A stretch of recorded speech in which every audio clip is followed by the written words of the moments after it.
Fitness, Chapter 61, The Homemaker in the Kitchen. The high calling of the homemaker. There can be no employment more important than that of housework. To cook well, to present healthful food upon the table in an inviting manner requires intelligence and experience. The one who prepares the food that is to be placed in our stomachs to be converted into blood to nourish the system occupies a most important and elevated position. It is essential for every youth to have a thorough acquaintance with everyday duties.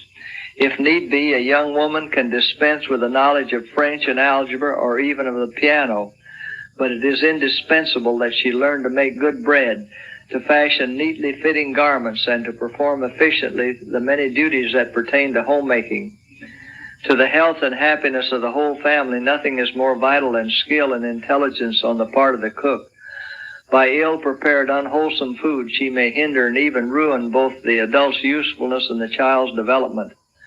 Or providing food adapted to the needs of the body and at the same time inviting and palatable, she can accomplish as much in the right as otherwise she accomplished in the wrong direction. So in many ways, life's happiness is bound up with faithfulness in common duties.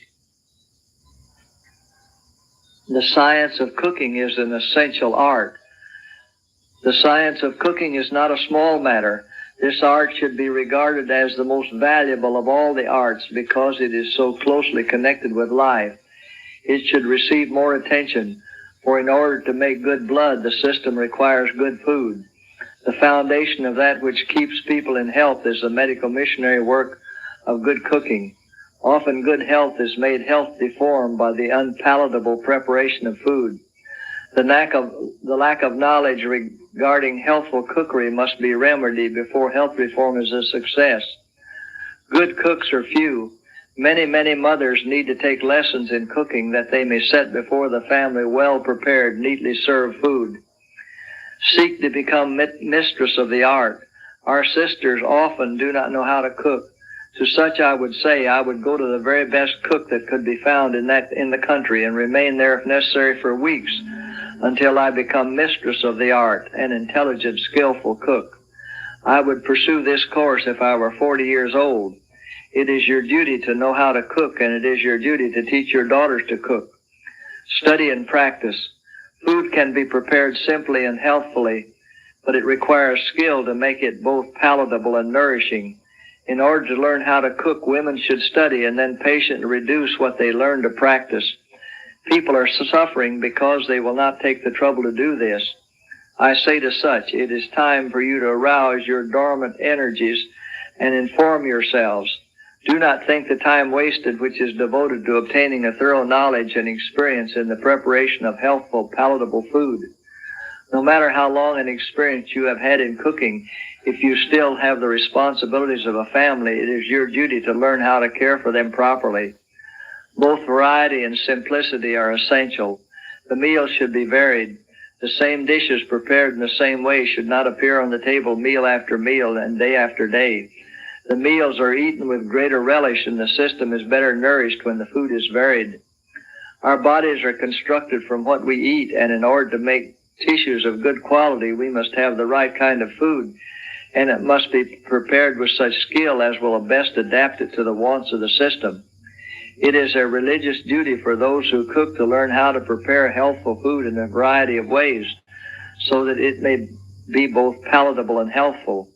Even in the table arrangements, fashion and show exert their baleful influence.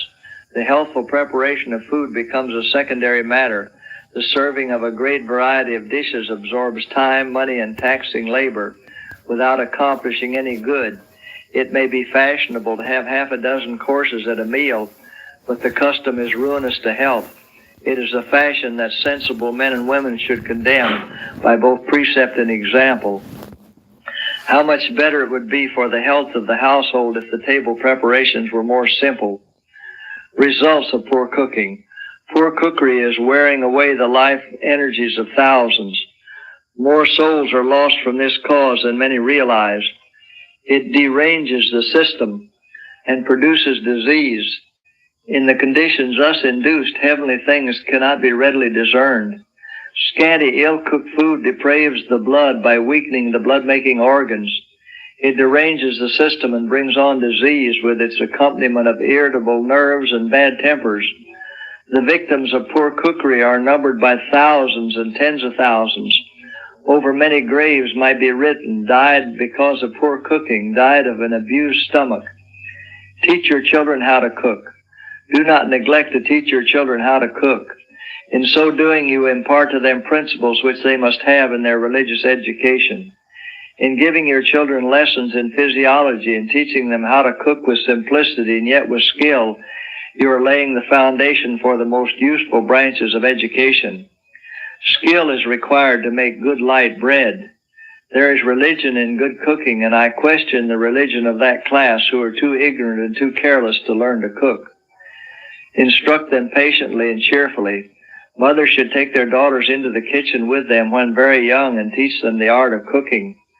The mother cannot expect her daughters to understand the mysteries of housekeeping without education. She should instruct them patiently, lovingly, and make the work as agreeable as she can by her cheerful countenance and encouraging words of approval. If they fail once, twice, or thrice, censure not. Already discouragement is doing its work and tempting them to say, "It is of no use, I can't do it." This is not the time for censure. The will is becoming weakened. It needs the spur of encouraging, cheerful words, as "Never mind the mistakes you have made. You are but a learner and must expect to make blunders. Try again. Put your mind on what you are doing. Be very careful and you will certainly succeed." How interest and ardor may be cooled. Many mothers do not realize the importance of this branch of knowledge, and rather than have the trouble and care of instructing their children and bearing with their failings and errors while learning, they prefer to do all themselves. And when their daughters make a failure in their efforts, they send them away with, "It is no use, you can't do this or that. You perplex and trouble me more than you help me." Thus the first efforts of the learner are repulsed, and the first failure so cools their interest and ardor to learn that they dread another trial and will propose to sew, knit, clean house, anything but cook. Here the mother was greatly at fault. She should have patiently instructed them that they might by practice obtain an experience which would remove the awkwardness and remedy the unskillful movements of the inexperienced worker. The most necessary preparation young women can make for practical life. Young ladies should be thoroughly instructed in cooking. Whatever may be their circumstances in life, here is knowledge which may be put to a practical use. It is a branch of education which has the most direct upon human life, especially the lives of those held most dear. I prize my seamstress, I value my copyist, but my cook who knows well how to prepare the food to sustain life and nourish bone, brain, and muscle fills the most important place among the helpers in my family. Young women think that it is menial to cook and do other kinds of housework, and for this reason many girls who marry and have the care of families have little idea of the duties devolving upon a wife and mother. Thus build a barrier against folly and vice. When you are teaching them, your daughters, the art of cookery, you are building around them a barrier that will preserve them from folly and vice, which they may otherwise be tempted to engage in. Men as well as women should learn to cook. Men as well as women need to understand the simple, healthful preparation of food. Their business often calls them where they cannot obtain wholesome food. Then if they have a knowledge of cookery, they can use it to good purpose. Both young men and young women should be taught how to cook economically and to dispense with everything in the line of flesh food. Study economy, avoid waste. In every line of cooking, the question that should be considered is, how shall the food be prepared in the most natural and inexpensive manner? And there should be careful study that the fragments of food left over from the table be not wasted. Study how that in some way these fragments of food shall not be lost. This skill, economy, and tact is a fortune. In the warmer parts of the season, prepare less food. Use more dry substance. There are many poor families who, although they have scarcely enough to eat, can often be enlightened as to why they are poor. There are so many jots and tittles wasted. Serious questions for reflection. Whether therefore ye eat or drink or whatsoever ye do, do all to the glory of God. Do you do this when you prepare food for your tables and call your family to partake of it? Are you placing before your children only the food that you know will make the very best blood? Is it that food that will preserve their systems in the least feverish condition? Is it that which will place them in the very best relation to life and health? Is this the food that you are studying to place before your children? Or do you, regardless of their future good, provide for them unhealthful, stimulating, irritating food?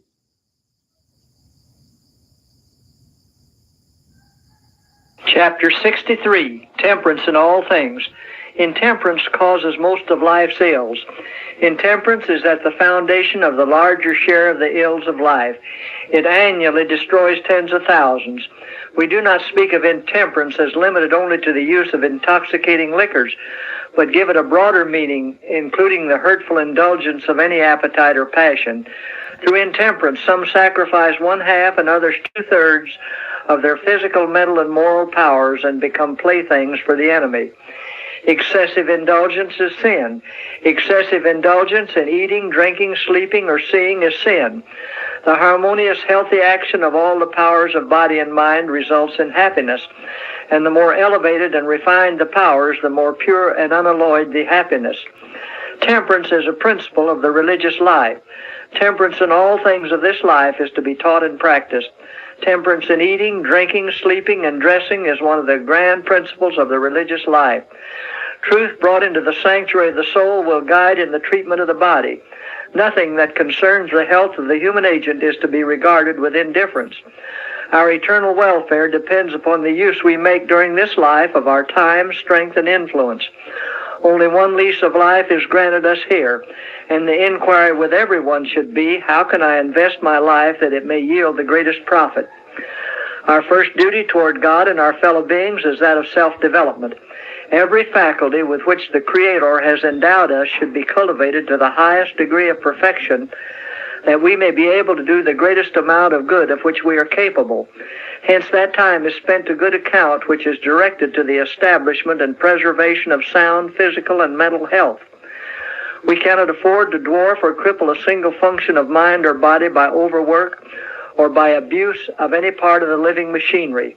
As surely as we do this, we must suffer the consequences. It has a wonderful power.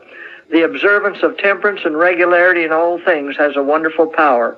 It will do more than circumstances or natural endowments in promoting that sweetness and serenity of disposition which counts so much in smoothing life's pathway. At the same time, the power of self-control thus acquired will be found one of the most valuable of equipments for grappling successfully with the stern duties and realities that await every human being. An aid to clear thinking. Every day, men in positions of trust have decisions to make upon which depend results of great importance. Often they have to think rapidly, and this can be done successfully by those only who practice strict temperance. The mind strengthens under the correct treatment of the physical and mental powers. If the strain is not too great, new vigor comes with every taxation. Temperate habits yield rich rewards. The rising generation are surrounded with allurements calculated to tempt the appetite. Especially in our large cities, every form of indulgence is made easy and inviting. Those who, like Daniel, refuse to defile themselves will reap the reward of their temperate habits. With their greater physical stamina and increased power of endurance, they have a bank of deposit upon which to draw in case of emergency. Right physical habits promote mental superiority. Intellectual power, physical strength, and longevity depend upon the immutable laws. There is no happen so, no chance about this matter. Nature's God will not interfere to preserve men from the consequences of violating nature's laws. For perfect health, be temperate in all things. In order to preserve health, temperance in all things is necessary. Our Heavenly Father sent the light of health reform to guard against the evils resulting from a debased appetite, that those who love purity and holiness may know how to use with discretion the good things He has provided for them, and that by exercising temperance in daily life they may be sanctified through the truth. Temperance precedes sanctification. God's people are to learn the meaning of temperance in all things. All self-indulgence is to be cut away from their lives. Before they can really understand the meaning of true sanctification and of conformity to the will of Christ, They must, by cooperating with God, obtain the mastery over wrong habits and practices. In study, intemperance in study is a species of intoxication, and those who indulge in it, like the drunkard, wander from safe paths and stumble and fall in the darkness. The Lord would have every student bear in mind that the eye must be kept single to the glory of God. He is not to exhaust and waste his physical and mental powers in seeking to acquire all possible knowledge of the sciences, but is to preserve the freshness and vigor of all his powers to engage in the work which the Lord has appointed him in helping souls to find the path of righteousness. In work, we should practice temperance in our labor. It is not our duty to place ourselves where we shall be overworked. Some may at times be placed where this is necessary, but it should be the exception, not the rule. We are to practice temperance in all things. If we honor the Lord by acting our part, He will on His part preserve our health. We should have a sensible control of all our organs. By practicing temperance in eating, in drinking, in dressing, in labor, and in all things, we can do for ourselves what no physician can do for us. As a rule, the labor of the day should not be prolonged into the evening. I have been shown that those who do this often lose much more than they gain, for their energies are exhausted and they labor on nervous excitement. They may not realize any immediate injury, but they are surely undermining their constitution. Those who make great exertions to accomplish just so much work in a given time and continue to labor when their judgment tells them they should rest are never gainers. They are living on borrowed capital. They are expending the vital force which they will need at a future time. And when the energy they have so recklessly used is demanded, they fail for want of it. The physical strength is gone. The mental powers fail. They realize that they have met with a loss, but do not know what it is. Their time of need has come, but their physical resources are exhausted. Everyone who violates the laws of health must sometime be a sufferer to a greater or less degree. God has provided us with constitutional force which will be needed in different periods of our lives. If we recklessly exhaust this force by continual overtaxation, we shall sometime be the losers. In dressing, in all respects the dress should be healthful. Above all things, God desires us to be in health of body and of soul. And we are to be workers together with Him for the health of both soul and body. Both are promoted by healthful dress. It should have the grace, the beauty, the appropriateness of natural simplicity. Christ has warned us against the pride of life, but not against its grace and natural beauty. In eating, true temperance teaches us to dispense entirely with everything hurtful and to use judiciously that which is healthful. There are few who realize, as they should, how much their habits of diet have to do with their health, their character, their usefulness in the world, and their eternal destiny. The appetite should ever be in subjection to the moral and intellectual powers. The body should be servant to the mind, and not the mind to the body. Those who eat and work intemperately and irrationally talk and act irrationally.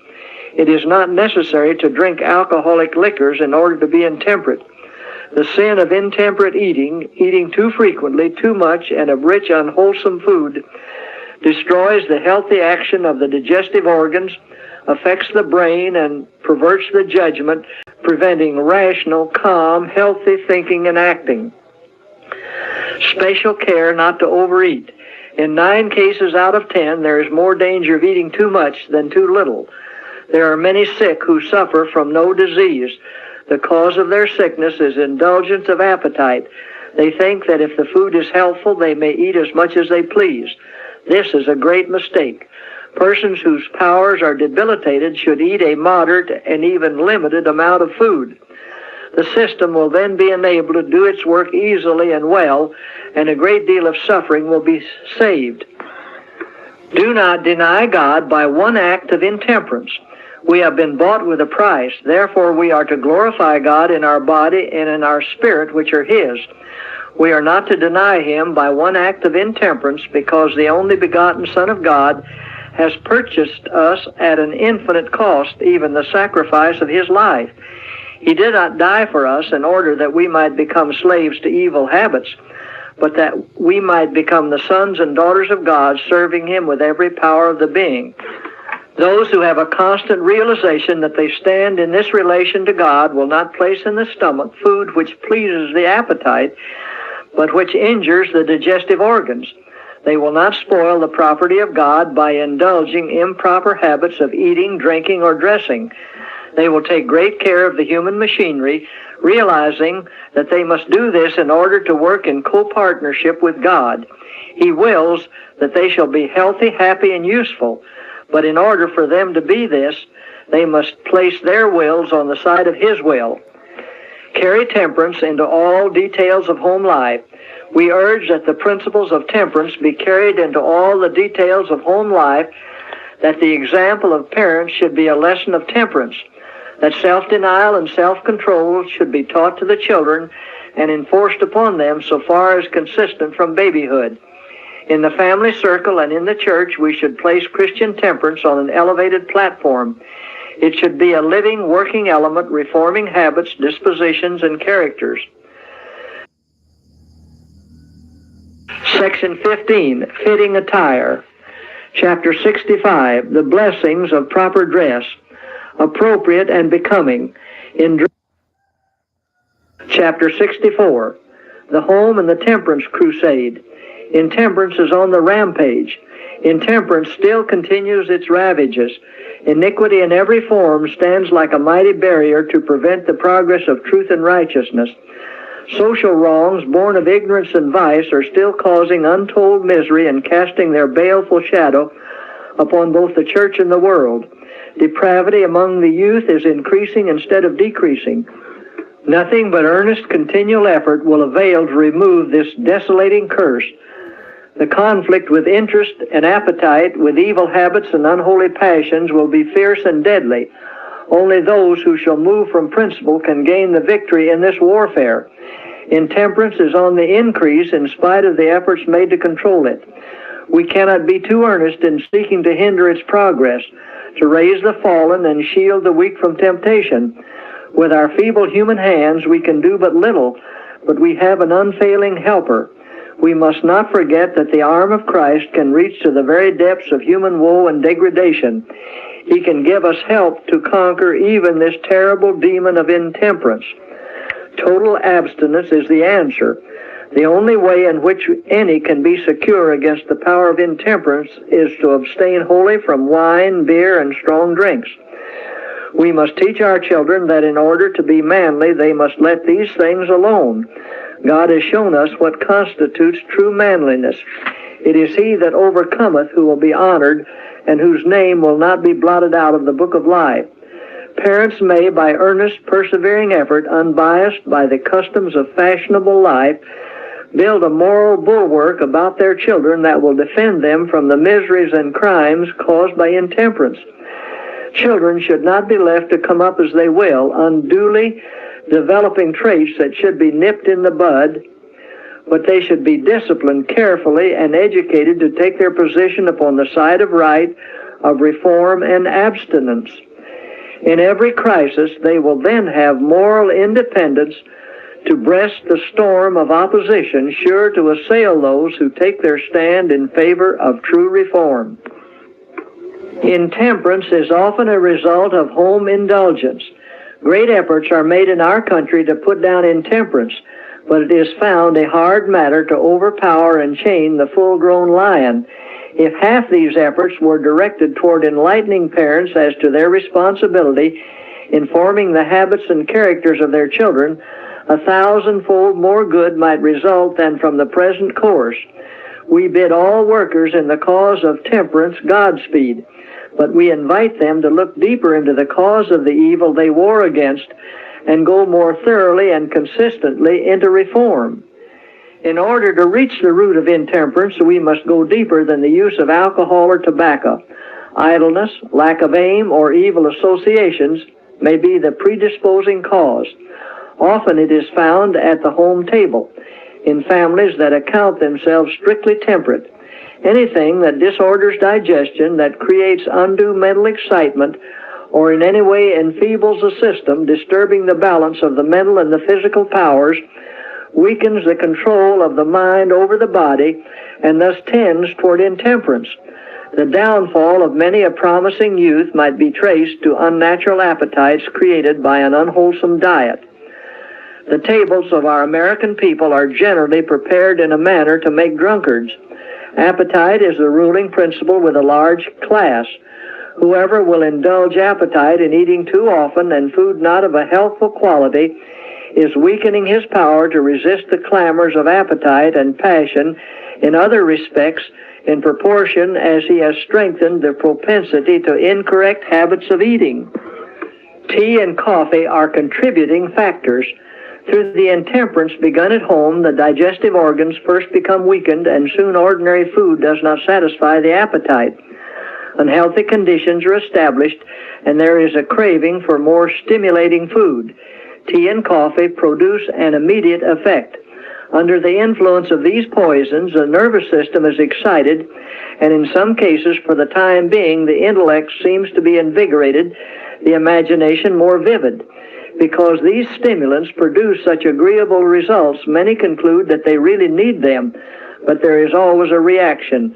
The nervous system has borrowed power from its future resources for present use, and all this temporary invigoration is followed by a corresponding depression. The suddenness of the relief obtained from tea and coffee is an evidence that what seems to be strength is only nervous excitement, and consequently must be an injury to the system. Tobacco, a subtle poison.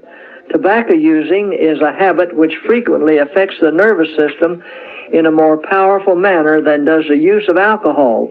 It binds the victim in stronger bands of slavery than does the intoxicating cup. The habit is more difficult to overcome. Body and mind are in many cases more thoroughly intoxicated with the use of tobacco than with spirituous liquors, for it is a more subtle poison. Tobacco affects the brain and benumbs the sensibilities so that the mind cannot clearly discern spiritual things, especially those truths which would have a tendency to correct this filthy indulgence. Those who use tobacco in any form are not clear before God. In such a filthy practice, it is impossible for them to glorify God in their bodies and spirits which are His. Tobacco weakens the brain and paralyzes its fine sensibilities. Its use excites a thirst for strong drink, and in very many cases lays the foundation for the liquor habit. Effects of stimulants and narcotics. The effect of stimulants and narcotics is to lessen physical strength, and whatever affects the body will affect the mind. A stimulant may for a time arouse the energies and produce mental and physical activity, but when the exhilarating influence is gone, both mind and body will be in a worse condition than before. Intoxicating liquors and tobacco have proved a terrible curse to our race, not only weakening the body and confusing the mind, but debasing the morals. As the control of reason is set aside, the animal passions will bear sway. The more freely these poisons are used, the more brutish will become the nature. Teach children to abhor stimulants. Teach your children to abhor stimulants. How many are ignorantly fostering in them an appetite for these things? God calls upon parents to guard their children against the indulgence of appetite, and especially against the use of stimulants and narcotics. The tables of Christian parents should never be loaded with food containing condiments and spices. They are to study to preserve the stomach from any abuse. In this fast age, the less exciting the food, the better. Temperance in all things and firm denial of appetite is the only path of safety.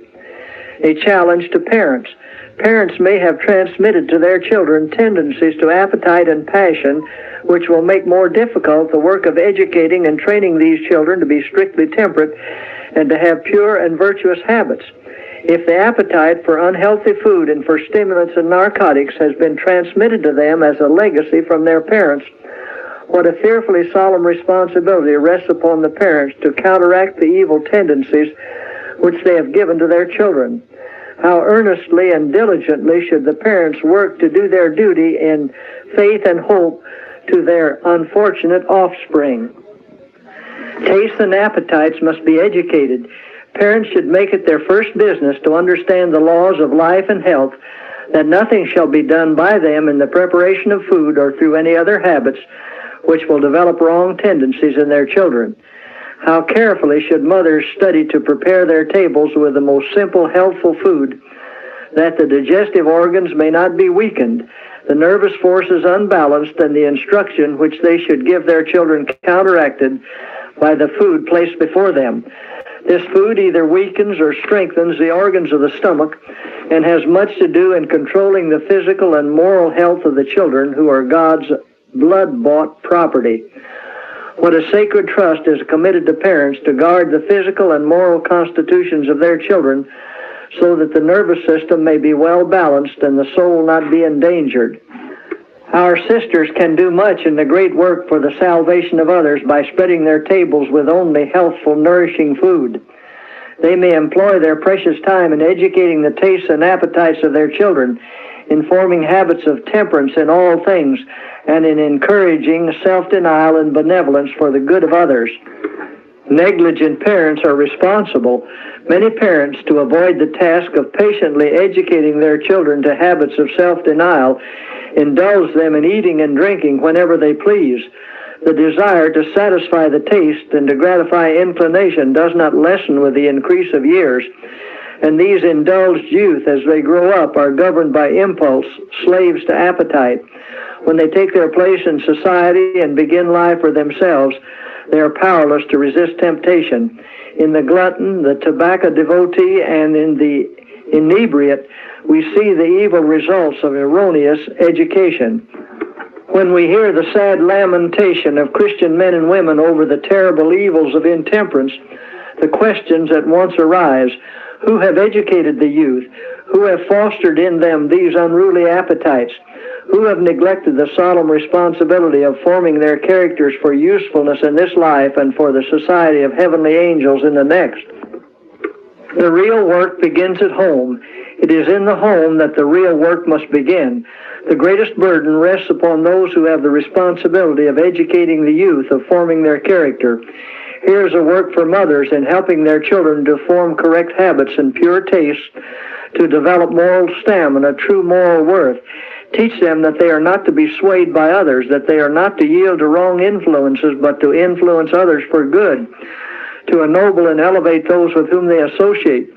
Teach them that if they connect themselves with God, they will have strength from Him to resist the fiercest temptations. Temperance is not a matter for jesting. Many make the subject of temperance a matter of jest. They claim that the Lord does not concern Him with such minor matters as our eating and drinking.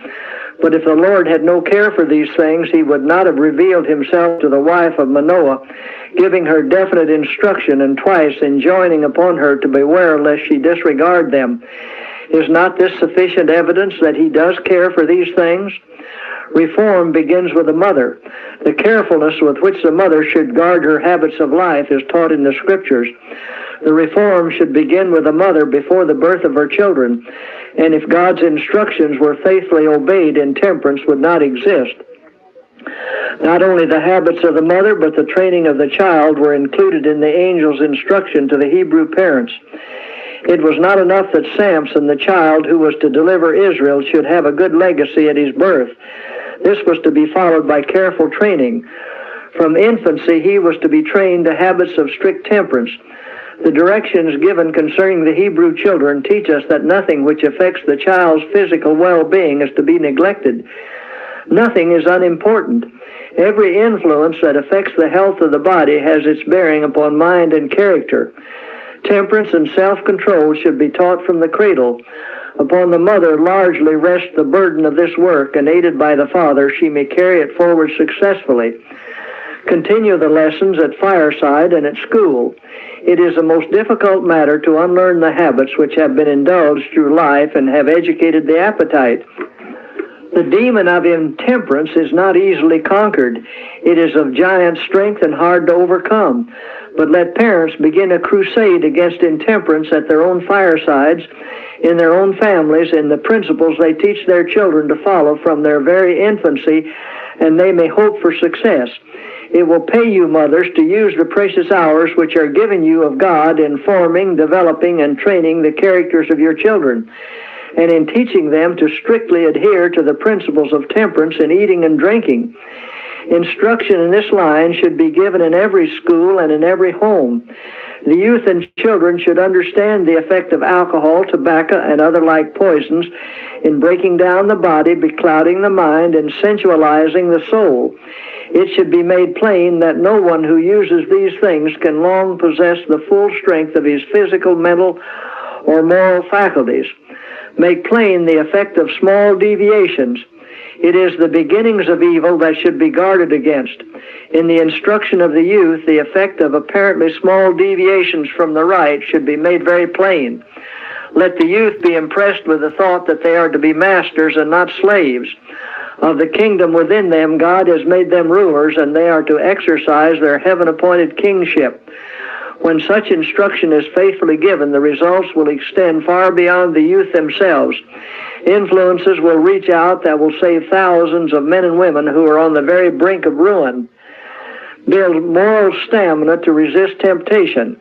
Individual effort on the right side is needed to subdue the growing evil of intemperance. Oh, that we could find words that would melt and burn their way into the heart of every parent in the land. Parents may lay for their children the foundation for a healthy, happy life. They may send them forth from their homes with moral stamina to resist temptation and courage and strength to wrestle successfully with life's problems. They may inspire in them the purpose and develop the power to make their lives an honor to God and a blessing to the world. They may make straight paths for their feet through sunshine and shadow to the glorious heights above. God calls upon us to stand upon the broad platform of temperance in eating, drinking, and dressing. Parents, will you not awaken to your God-given responsibilities? Study the principles of health reform and teach your children that the path of self-denial is the only path of safety. Chapter 66, Teaching